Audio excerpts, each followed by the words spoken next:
एक बात जरूर कहूंगा, अगर देखने जाएंगे ना तो आंख, नाक और दिल खोल के जाइएगा। भाई आई सेड नाक। नमस्कार, मेरा नाम है ऋषभ कुमार और आप जुड़ चुके हैं हिंदी रश के साथ। आज जिस फिल्म की हम बात करने वाले हैं ना, उसमें सभी बधाई के पात्र हैं। जी हाँ, इसके कलाकार, इसके अदाकार, इसके निर्देशक, इसके लेखक, सब। मैं तो कुछ और ही समझ रहा था।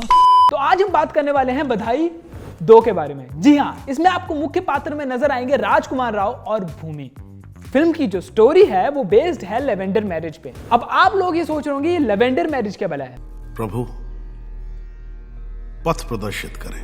लेवेंडर मैरिज एक ऐसा कॉन्सेप्ट है जो आया था 21वीं सदी की स्टार्टिंग में। जी हाँ, यूरोप के लोग अपनी सेक्सुअल ओरिएंटेशन छुपाने के लिए, बेसिकली वो गे हैं, होमोसेक्सुअल हैं या लेस्बियन हैं, ये सब छुपाने के लिए आम आदमियों की तरह या नॉर्मल लोगों की तरह शादी करते थे। लेकिन उनकी सेक्सुअल ओरिएंटेशन अलग रहती थी। वो अलग रूप से अपना जीवन जीते थे, लेकिन समाज की नजरों में सब शादीशुदा थे। इस कॉन्सेप्ट को बेसिकली लेवेंडर मैरिज कहा जाता है। अच्छा, हमको सिखा रिया है। अब प्रॉब्लम एक पता क्या है, फिल्म के आने से पहले ही ना बहुत सारी स्पेकुलेशन शुरू हो गई थी कि ये फिल्म लेवेंडर मैरिज को प्रमोट करती है, ये फिल्म गलत है। मुझे तो ये नहीं समझ आता यार, तुम लोगों ने फिल्म देखी नहीं है, तुम लोग जज कैसे कर सकते हो? मतलब गहराइयों को तुम बोल रहे हो कि चीटिंग प्रमोट करती है, इसको तुम बोल रहे हो कि लेवेंडर मैरिज प्रमोट करती है। I might be sentimental, but don't get so judgmental. अब इस तरह की शादियां छोटे शहरों में हो सकती हैं कि नहीं हो सकती, ये सब पता करने के लिए आपको फिल्म देखनी पड़ेगी। लेकिन मैं आपको बताऊंगा इस फिल्म के प्रोस एंड कॉन्स, ताकि आप खुद डिसाइड कर लें कि आपको देखनी है कि नहीं देखनी। अगर हम इसके प्रोस की बात करें ना, तो पहला pro would be it's acting.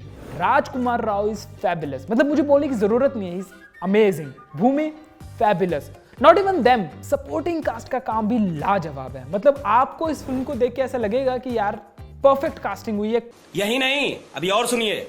अब बात करते हैं इसके दूसरे प्रोस के बारे में। That would be its comedy. जी हाँ, फिल्म आपको हंसाएगी। बाप को भेज, तेरे बस की बात नहीं। डेफिनेटली हंसाएगी। फिल्म में हर तरह के जोक्स हैं, डार्क जोक्स हैं, लाइट जोक्स हैं, मतलब पूरी फिल्म ह्यूमर से भरी हुई है। मस्त मजा आएगा, ट्रस्ट मी।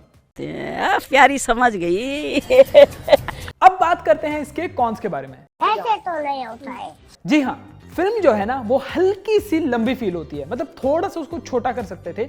एक और चीज जो पर्सनली मुझे लगती है कि जो कॉन्फ्लिक्ट्स थे ना वो हल्के से प्रिडिक्टेबल थे, तो उसकी वजह से फिल्म भी थोड़ी सी प्रिडिक्टेबल हो जाती है। लेकिन it takes away nothing from the film, like nothing, trust मी।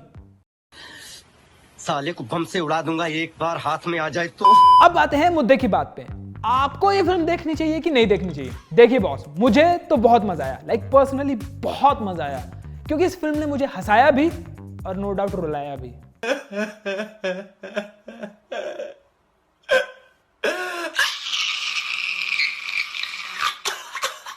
जी हाँ, फिल्म जो है ना वो एक सोशल स्टिग्मा के ऊपर बात करती है, जिसके बारे में आए दिन बात नहीं होती है। तो फिल्म को सेलिब्रेट करना बहुत जरूरी है। फिल्म जो है ना वो लेवेंडर मैरिज को कतई प्रमोट नहीं करती है। मतलब वो लोग जो स्पेकुलेशन बना लेते हैं ना, प्लीज पहले देख के आओ फिर बोला करो। तो मेरी तरफ से तो हाँ है। अगर आप मेरी माने ना तो आपको ये फिल्म डेफिनेटली देखनी चाहिए।